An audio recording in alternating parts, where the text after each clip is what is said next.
What is up, everybody, and welcome back to Touchdown and Ties, the father-daughter sports podcast where she knows ball because he taught her. I'm your co-host, Brianna, the daughter of this duo. What up to everybody? And I'm Keith, her dad, the other co-host. In today's episode, we are going to be wrapping up the National Championship of College Football. But if you haven't already, please go ahead and click that link below so you can follow us wherever you listen to podcasts.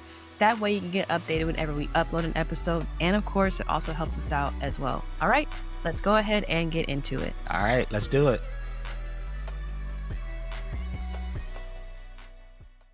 Hoo-Hoo-Hoosiers. Yeah, We were right. They got it done. I was overjoyed. I was like, why am I smiling so hard? But I was very, very, very happy for Indiana. They make a school history that won their first national championship in college football. It's the first team in the 12-team college football playoff to go 16-0. The first school since Yale did it like 132 years ago, some crazy stat. I'm like, count.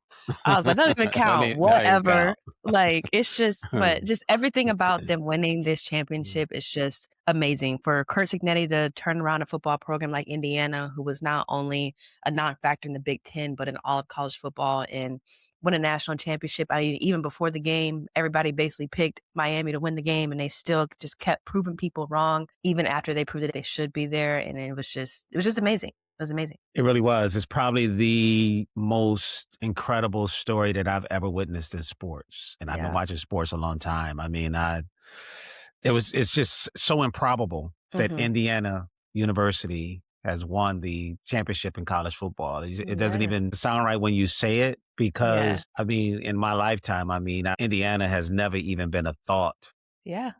When it came to football, it was a non-factor. I mean, of course, Indiana's a basketball school. You know, they won national championships in basketball, but the football program is just a non-factor, like you said. I mean, an afterthought. And to see them on this stage be dominant, 16-0, win a national championship is really, I mean, I really don't really have any words to put it into. Yeah. I really can't put it into words how improbable this is. That Indiana, and then on their way to winning the championship, they've beaten Ohio State, they've beaten Alabama, they've beaten Miami, some of the true blue bloods of college football, and Indiana is the last team left standing. So it's just impressive. Yeah. Very, very, very impressive. Yeah. Another cool thing I heard them say last night before the game started was that the last 9 teams that scored first in the playoff all went on to win their respective games. And now we can say 10 because Indiana put the points on the board first with that field goal, and they kept the lead that whole time. And I don't know if you read the article that I sent you last night. It was pretty long, but it was the letter that Fernando Mendoza's mother had wrote to him the night of the Heisman. But just his overall story and his journey to this is, you just couldn't ask for a better storybook ending for him and for this team. He goes back to Miami, the place where he's from, the place that he grew up, against a school that he loved, his dream school, arguably. He was denied an opportunity to walk on to the team, and then just to beat them in the national championship. Your house is 2 miles away from campus in Coral Gables. It's just truly a full circle moment for him and his family. I can't get enough of it. It's just, it's so nice. I love it so much. It's just, it's great. Yeah. I didn't get an opportunity to read that article yet, but I will read it later. Yeah. It's just an incredible story. I mean, it's storybook. If you really think about it, like you said, here's a kid from Miami who wanted to go to Miami. They didn't want him. Right. And I think I heard something last night on the broadcast when they were talking about, like, when he was about to transfer, I think Miami was one of the schools that was interested in him. And his mom was just like, nah, we're going to Indiana. Yeah. Yeah. We're going to Indiana. Thanks, Elsa but no Mendoza thanks. don't play. Yeah. She's like, catch a chance. Like, we going to Indiana, want to go with Curt Cignetti. It was great. On the topic of Fernando Mendoza, I love his little nickname that they gave him throughout the season. But earlier, you and I, we were talking about how the amount of quarterbacks that have won the Heisman and then turn around and win the national championship is very, very slim. The last person to do that was Joey B in 2019. And now he finds himself in elite company with Cam Newton, Jameis Winston, and Joe Burrow. Their group specifically, they all went undefeated and won the Heisman and won the national championship. If you add in guys like Devontae Smith and Derrick Henry, I mean, all these guys are so successful in the NFL. So, I mean, you saw Tom Brady over there on the sideline in his Raider gear. So he was looking. He was like, and it was just, he had that crazy moment, that touchdown that everybody is talking about. I mean, way to risk yourself and your body to get the touchdown. It was already a gutsy call from Curt Cignetti to go on it on 4th down for the 2nd time in a row, and then you Right. ended it in that crazy touchdown. It was just a great game. It was a great game, and I thought Yeah. Indiana was gonna blow them out. I mean, so I give He did. Miami a lot of credit. Miami, Yeah. they played a lot better than I thought they were gonna play. The defense really held Indiana in check for the most part Mhm. until they needed to. The kid Fletcher had a good game running the ball. Yeah. Malachi Tony had a good game out receiving the ball. They played a good game. It's just they couldn't get the stop that they needed when they had to have it on that particular drive that you were talking Yeah. about when Yeah. Indiana converted 2 4th downs. If Miami had to come up with a stop there, I Yeah. mean, I think Miami probably would have, potentially probably would have won the game, Yeah. but they couldn't get it. They couldn't get a stop. And Yeah. props to Curt Cignetti because I think on that 4th and 5 there, when Mendoza scored the touchdown, I think initially he was going to kick a field goal. Mhm. And for whatever reason, they didn't get lined up in time, or they didn't get the field goal unit out on time, and he called timeout. And that gave him a little bit more time to think about it. And then they said, "Okay, we're going for it." And Yeah. it was the right call. It You was. should It go ended up for being it the in right that call. situation. Yeah. I mean, it's Yeah. it's it's the 4th quarter. At that point, the game had kinda turned into a shootout.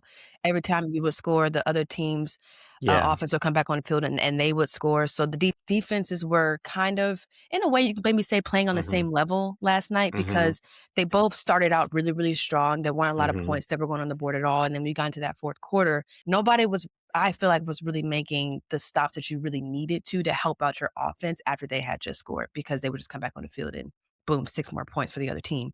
But like you were talking about with that 4th down when he went on was like 4th and 5 Mhm. and he got the touchdown. But then right before that, they went for it again, maybe like a 4th and 3, 4th and 5, something like I think it that. was 4th And and 5, yeah. yeah, I think it was a 4th and 5 again. And then he passed the ball to Charlie Becker, who has been having just an amazing season Mhm. himself. That's like been his target guy all year. Of course, he would go to him, and they got it because I was like, "There's no way they're going for this." I'm like, "It's Yeah. 4th down." I was like, "You're not." I don't know where they were field position wise, but I mean, to think that coaches nowadays in college, in the NFL are just not gonna go for it on 4th down. It's just some opposition of just settling for points. Right. That's arbitrary nowadays. The biggest play of the game to me was the block punt because up until that point, it was a low scoring game. It was like 10-7. It was a field position game at that point. And my man came off the edge and he blocked that punt. And not only did he Mhm. block it, they converted it for a touchdown. Yeah, So if you take that away, you take those 7 points off the board, Miami probably would have won the game. yeah, But it was a turning point that Miami could never come back from. You understand what I'm saying? Because yeah. special teams for Indiana scored and Miami couldn't combat that with getting a Check it special out. team score of their own or a defensive score of their own. They couldn't get them off the field on those 4th downs. It gave Indiana a 10-point lead and Yeah, it put them in control of the game. So to me, before we even get to those 4th down conversions that Indiana had that were huge, that block punt, it changed the momentum of the game because up until then it had been like kind of a slow this is very slow. defensive struggle game or whatever. It's Yeah, like, okay, it was on the borderline of being kind of boring, a little bit. really. But then when he blocked that punt, and then Miami, to their credit, they came right back down the They can field score. Yeah, and they scored. So now it's game on at that point. But right. that block punt was huge. Yeah. It was huge. And the announcers had made reference to it like early in the game Mhm. about how successful Indiana had been with blocking punts since Cignetti Yes, had been there. And lo yes. and behold, here in this third quarter, maybe it's third quarter, I don't remember, third quarter, 4th quarter, whenever it was, it played out. The dude blocks the punt, they get the touchdown and take control of the game. So that was a huge Yeah. play. Yeah, as they always say in the broadcast, it's like we got ourselves a football game now because, like you Yeah. said, that moment I was like, okay, finally, like this is really gonna, kick everything off. But we talk a lot about Indiana, but you say you got to give Miami credit, which we do because, like you said, in a lot of those circumstances, they still came right back and scored, but they could just never really take the lead. It was always like a 3-point game or just a really close game Yeah. the whole time. And they had that one missed field goal that doinked off of the upright, so that was 3 points they left on the field. Again, you Right. had that special teams play when Indiana blocked the punt and then converted it for a touchdown. That was 3 points at least, 7 points you didn't need to have for the other team, but the defense played great. They have been playing very well all season, all playoffs, Mhm. but Carson Beck did Carson Beck things. I don't wanna be too harsh Mhm. on him, but that's literally what this man does. Played him at Georgia. He has Mhm. struggles with it this season. He's done it before, and I have been saying it all playoffs. I had been anticipating it for it to happen in a clutch moment, and he saved it for the worst possible moment in the playoff Yeah. that he could have done it. I mean, because dude was wide open. It was nothing but end zone in front of him. So if he would have connected with him, he would have scored 100%. But the ball was just severely underthrown. And the Indiana, Sharp, I believe his name is, he came in and Yep. Sharp. called game. Yeah. Yeah, the guy was open. I mean, even though, he was thrown into double coverage, I mean, because I don't Yeah, it think was he saw cover that 2. safety plan over the top Yeah. of the receiver. But had he thrown the ball out further, the safety probably wouldn't have been able to get there because of the angle that he was taking. And the Miami receiver would have had a great opportunity to catch the ball, Yeah. And in that situation, I thought it was kind of unnecessary. I mean, you still had about 45, 50 seconds to go in the game. And you have been kind of like moving the ball down the field a little bit. I mean, I understand you didn't have any Yep. timeouts, but college football, every time you get a first down, the clock The clock stops. stops. Yeah. So and they were like around midfield around Yeah. It was when the he made Indiana that play. 41. Yeah. Yeah, so I didn't think it was necessary for him to take that shot at that point. But again, the receiver was open. He just didn't execute the play. And the reason why I picked Indiana to win the game is because they have the better quarterback. Yeah. And you sat around, like you said, the whole playoffs, you was waiting for Carson Beck to do something that was going to cause his team the game. And you don't want to say just that one Yeah, because like we mistake talked about. Yeah. cost him the game, but it was the last mistake. So that's the one that people are going to be talking about, right? Because Yeah. again, to me, like I said, I think the biggest play was the block punt. Special teams play, to me, was the biggest play. But because it was the last mistake, that's the one that everybody's going to talk about. That's the one that everybody's going to remember. But the guy was open. He just didn't get him the ball. It's just that simple. If he had if he had thrown the ball out further, the Miami receiver would have had an opportunity to make a play. Yeah, and that's one thing that Chris Fowler was actually talking about on Indiana's series right before that. And he was just saying, like, if Indiana scores here, that's game. But he was saying that if Miami's defense is able to stop Indiana and make them settle for Right. a field goal, Miami has a chance to go back down and score and really not give Indiana any time to come back. But then, like you said, they were getting down the field. They had got that roughing the passer penalty. They gave them that Mm-hmm. extra 15 yards Mm-hmm. because I think it was Yeah. like, what, 3rd and 15 when they got that Yeah. penalty or something crazy Something like like that. that. Yeah, and then you get 2 first downs, then it's 2nd and 3, and then you get another first down, and then, like I Mhm. said, dude was wide open, you throw an interception, that's ball game. I'm like, "Dude." Yeah. I honestly didn't have any faith that he was gonna get the job done in that situation. It was one of those prove it to me moments, Right. right? Shut me up because I Mhm. think you're gonna screw up here Like you have in the past. Like I said, I've been because I've watching you seen for you a do while it. now. I Yeah, and I've can't seen you think do it. anything else, I'm Yeah. sorry. Yeah, and unfortunately for them, it happened. Yeah, It happened. I mean, and, as soon as it happened, I was sitting at work and I said, "Man, Carson Beck doing Carson Beck things." and I text You you that, know? you were just You like, I just did, said the yeah. same I thing. just said the same thing to somebody that was sitting right here, like Carson Beck doing Carson Beck things.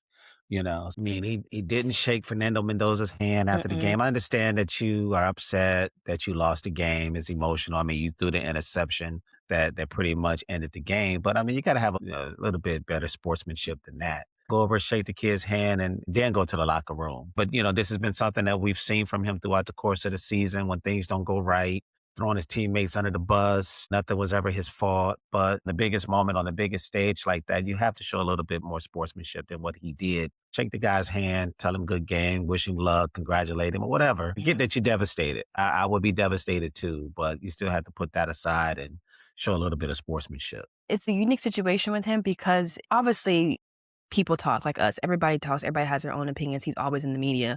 But it's Mhm. like you give people ammo. It's like the track record with you. You've done these things Yeah. plenty of times before. Like I said, I know in the heat of the moment, you lost the game. Everybody's going to be putting it on you. Everybody's going to be talking, oh, Carson Beck, another interception, yada, yada, yada. But, Yeah. don't add fuel to the fire. You can Yeah. put your big boy pants on. You've been in college for 7 years. You know how this works. You've been here Right. before. And maybe, you want this to be your moment. But it's like, dude, you gotta acknowledge the other team. It takes 2 Yeah. seconds. Even if you give him a Ben Johnson, Matt LaFleur handshake, at least touch the Yeah. man's hand. Like something. At least do that. Yeah. At least do Something. that. Yeah, and I Right. know, like, maybe if he thought that if he went out there, he shake his hand and this person gonna come up to him, this person gonna come up to him, but, like, that's the name of the game. Winners and Hmm. losers, you gotta come together at the end and acknowledge each other for the game that you just played. It was an amazing game, and I just Yeah. think people throw around the word classless and whatever when somebody does something that's less than desirable in football or in sports in general, but I just don't think that was great behavior by him at all. No, not at all. Because if he Yeah. won the game, he would have wanted the same type of respect or acknowledgement, if you will, from the other guy, from Mendoza. So you just, like you said, just dap him up a little bit and then just go to the locker room, man. I mean, it wasn't that hard to do, but he didn't feel the need to do it. So. Yeah. I mean, your teammate got into a fight with somebody on the field, went in the locker room, came back, and still shook the guy's hand. Right. Right. It's no excuse. They lost the Yeah. game too. He was Yeah. squabbling up with somebody after the game, and he still Yeah. it Yeah. was after the fact, but he still came out and he did it. So it's just Yeah. it gets to a point, and it was disappointing to see for Yeah, sure. it was disappointing. Of course, there's a lot of emotion. It's a hard fought game. Your adrenaline is gone. You've been out there fighting for 3-4 hours, however long the game lasted, whatever. So I get it. But again, had you won the game, you would have been looking for the cameras, talking about we're number one, wanted the other team to come over and acknowledge you, to give you your props. But then, you lose the game and, you don't do it for them. So I thought it was weak. That was corny. Yeah, I thought That's it what I was thought. weak. So it was unfortunate. It was a great game, Yeah. and you hate to see it end like that, but it was just Indiana's year. It Yeah. was their time. I Had to mean, they were be. going to win. I didn't care who they played. It was just their time, man. It Yeah. was just their time. Well-disciplined team, great coach, experienced Mhm. players. When you have a story like that where the stars are literally just aligning, it's just one of those things. It's like, what's for you is going to be for you, because they were just not Yeah, going to be denied at all. I don't care what was going to happen. It was yeah. It was Indiana just just time had for to them to do win. it. Yeah. It was time for them to win again, and I don't think this is just some flash in the pan where they just caught lightning in a bottle, if you will. I think Indiana is going to Right. be around for a while. They just had the number one transfer portal class, if you want. I don't know what you want to call it nowadays, but Yeah. their transfer portal was ranked number one in all of college football. I think Indiana could be back here again next year. I Yeah. really do. I wouldn't doubt it. Yeah, I Now wouldn't there's three doubt in it. a row for the Big Ten, so the I Big was about to Ten say is that now the 3 in a row for king the of Big Ten. college football. Yeah. Are Yeah, we the yeah. SEC So now? No, let me calm down. Let me calm down. We have 3. Let me settle down. when you Yeah. look at the SEC, for years, obviously, Alabama was carrying the torch for the SEC, right? I don't think Alabama is close to winning a championship right now. I mean, again, with the transfer portal and the way things are with the NIL, I mean, teams can just Right. pop up in one year and turn things around. Like right now, you're looking at the landscape of college football, like wondering who's going to be the next Indiana, Yeah, right? 'cause Who's going to be it's the next anybody's game. Indiana? It's anybody's Yeah. game at this It's point. anybody's game now. With the transfer portal, with NIL, it just opened it up for everybody. So Yep. and I saw Mark Cuban on the field last night. He's helping to fund the university to help pay Oh, for yeah, some I of the did see players. that. Yeah, I Yeah. actually At saw least that's not what him I on the field, read. I don't know how true yeah, it I read is. I mean, about that's it. what I Yeah, I read. read Yeah. about it. Yeah, yeah. So when you got guys like that, it's like college free agency is better than the NFL free agency. College free agency for both football and basketball is better than free The agency in the pros. NFL and NBA because there's no limit. There's no salary cap. At least in the Right, yeah. NFL, at least in the NBA, there's a salary cap. But in college football, They it's they not. they're throwing money at these It's guys. not. Yeah, they just throw money at these guys, man, and it's anybody's game. It's Yeah, anybody's it game. Yeah.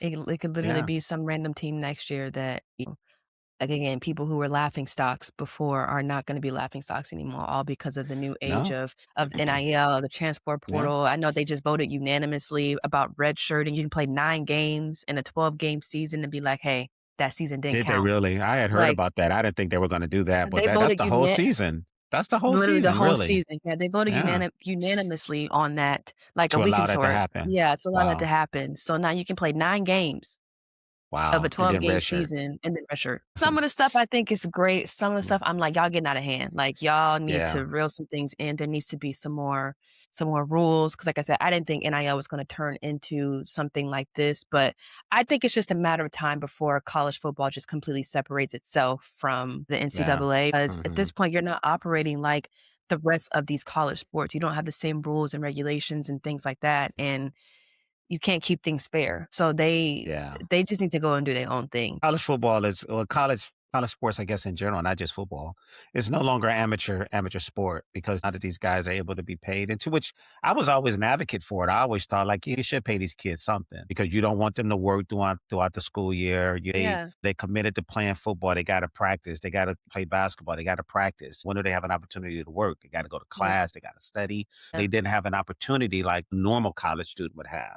And everybody would always like, well, they get a scholarship. Okay, yeah, they do get a scholarship, and that's great. but they still have needs. They always got like a small stipend or whatever. I guess that's how it worked. Yeah. But considering all the money that was coming into the sport, I felt like, man, the kids should be able to get a little piece of that, They should you reap those know? benefits for sure. Because we Yeah. wouldn't be getting all this money Yeah. without me, so Yeah. why can't I get a little piece of the pie? So Yeah. like I said, I don't disagree with that, but Yeah, I didn't think I it would be do. the millions of dollars that these kids are Yes. being paid. I thought like maybe give them 50,000 or something like Yeah. that. You know what I'm saying? Something A that couple just to help bands, them yeah. throughout the school year or whatever. But Yeah. I was wrong about that. I mean, these guys are getting millions of dollars. Some of these guys are opting now to stay in college Yes. instead of going to the NFL or to the NBA or whatever because they're getting paid Mhm. in college. So I mean, Yeah. it's just crazy times right now for Yeah. college athletics, man. And like I Yeah. said, you can no longer consider them to be amateur sports because these No. guys are getting paid for it now. Yeah. And So it's a whole nother discussion if you wanna talk about women's sports as well, because they for sure not getting paid in the right, pros anywhere. So for them, yeah, I'll be staying as long as I can. I'll be trying to get waivers and all that kind of stuff every single yeah, year. Like, give me my money yeah, because, I mean, 100% Angel Reese was getting paid way more at LSU than hmm she's getting paid in the WNBA, at least her WNBA salary. I'm not talking about like her right, sponsorships and stuff like that, but her right, NIL money was yeah, fat yeah, was yeah, at LSU. She's not getting yeah, paid that in the W, so I don't blame them. Jordan Chiles, she's still at UCLA. Why? She's an yeah, Olympian, gold yeah. medalist because she's getting paid. She's Yeah, getting and they paid. should. I mean, I'm happy for them. I mean, I Yeah. don't have a problem with it. I mean, Yeah. I hope they pay 'em more money. I don't have a problem with it. It's Mhm. fun now. I mean, because I never used to pay attention to recruiting and all that other. I didn't really Yeah. care about all that because I didn't follow high school sports like that. But Right. now, with the transfer portal and all of that, I mean, I'm opening up my app every day. Like, okay, Who's going who's where? going where? Yeah, did Michigan lose anybody? Did they get anybody? I mean, who Right. left this school? Who going out? It's crazy. So like Yeah. I said, it's better than free agency and professional sports right now. So Yeah. I'm Hey, all there you for go. it. Yeah, I'm here there you for go. it. Yeah. Yeah.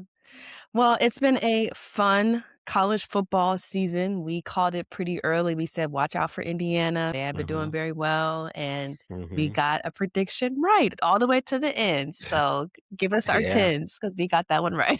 So Got one Indiana, right. Yeah. we got one Got right. one right. So there we go. But this was Yeah. fun. We It stayed was fun. consistent through college football. We're still gonna keep staying consistent, but I'm just, acknowledging the very first time that we've done this. Yeah. Season is over. So we got a Yeah. couple College more. football Well, you season is said over. 3 games of the Only 3 games NFL. left. That's it. And 3 then more games. then the That's worst it. part of the year, no football until September. Yeah. So, but no, this was great. This was great. I had a good time. Yeah. Yeah. It's time to turn your attention to a little basketball now, both Yeah, college and NBA. yeah. Start focusing in on that a little bit more now that football season is winding down. Yeah, So and this is the best year because, I mean, knock on wood, but both of our hometown teams are doing very well. The they're Pistons are doing doing well so well, far. and the Yeah. Wolverines are Yeah. doing well, like, golly. Yeah. So maybe we have some hope on that side because Yeah. yeah. I don't want to say Michigan is struggling because they're still winning games, whatever, but you don't expect them to beat everybody by 20 and 30 points every time you play them. But the last couple of games they played, they won, but Yeah. they've been Yeah. struggling a little bit. A win is a win. A win is A a win is a win. win. Yeah. So, Don't yeah, apologize for winning the game. never, That's for never. certain. Yeah. All right. Well, let's go ahead and wrap this episode up here. We hope that you guys enjoyed it. Of course, if you haven't already, please go ahead and click that link below. That way you can follow us wherever you listen to podcasts, get updated whenever we upload an episode. And of course, it also helps us out as well. All right. We will catch you guys in the next one. All right. Stay here till we get back.